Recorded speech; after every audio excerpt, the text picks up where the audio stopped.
Lateralidade cruzada. O que é isso? Eu estava conversando com o Boggs agora pela manhã, ele estava me explicando que muitas das vezes isso acontece quando as crianças, elas, por exemplo, elas são canhotas e a família tenta estimular que elas façam sua escrita com a mão direita. Isso acaba provocando alguns problemas psicomotores. E isso prejudica o desenvolvimento da criança e até mesmo da pessoa como adulto. Isso é só um dos exemplos de lateralidade cruzada. E tem a ver com direita e esquerda.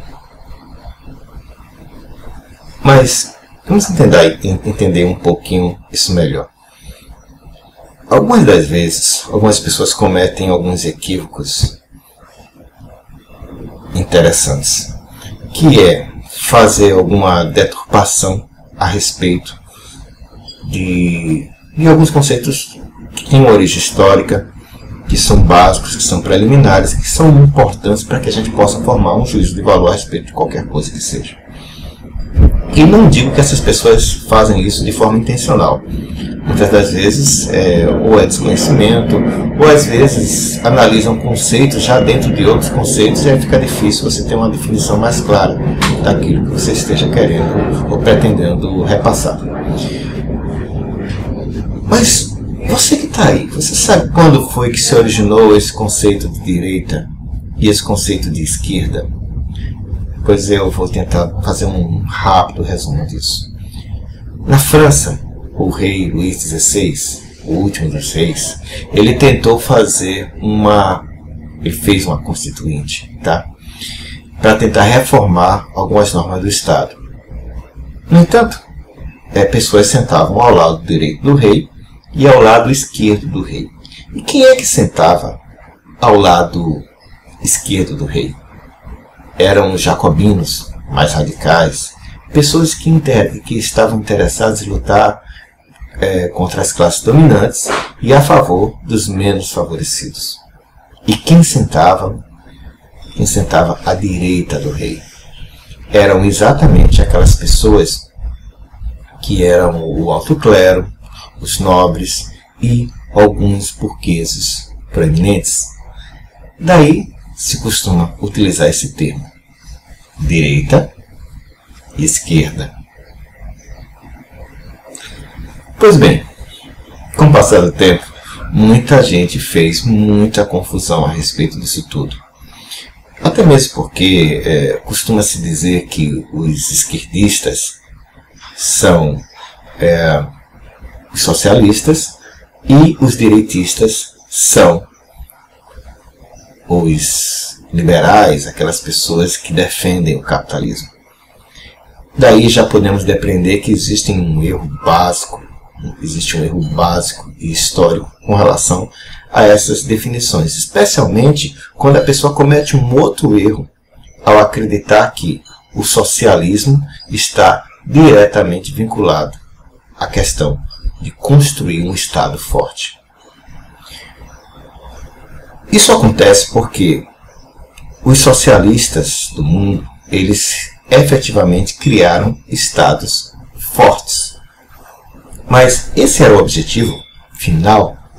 Não. O que o Marx pretendia com a criação dos estados fortes era que, em um segundo momento, esse estado não encontrasse mais essa divisão de classes, porque o Estado, através da expropriação, através de impostos, né, e em alguns outros países menos civilizados deveria haver a luta armada, e os estados tomariam o poder e depois os bens seriam divididos entre os operários, em detrimento da classe burguesa, e todos viveriam felizes para sempre.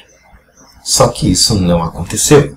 Até mesmo porque o primeiro deles, o Stalin, depois do Lenin, o Lenin talvez ele quisesse fazer proposta marxista, duvido.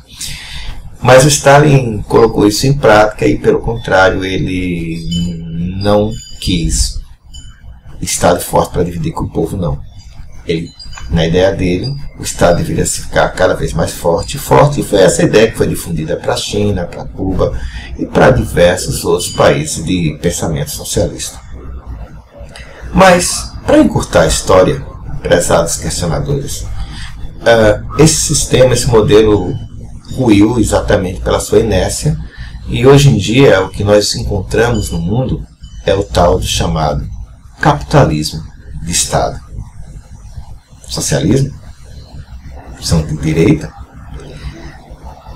É bobagem todo esse tipo de classificação quando ele se afasta daquela ideia original pré-Revolução Francesa.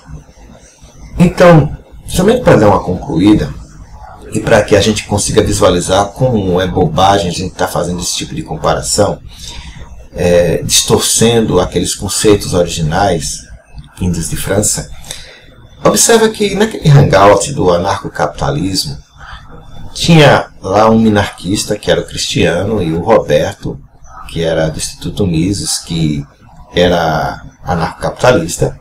Em um determinado momento, acho que passou despercebido de vocês, eles começaram a se criticar. Até mesmo porque o Jesus de Huerta, acho que deve ser essa a pronúncia, é um pensador anarcocapitalista, e ele diz que até mesmo o sistema minarquista deve ser abolido, porque contrapõe a questão da liberdade.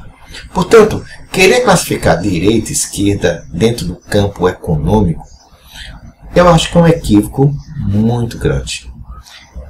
E até mesmo porque eu acho que se a gente quiser efetivamente ter um conceito mais próximo do verdadeiro, essa verdade relativa, é exatamente voltar às origens históricas de como tudo isso começou.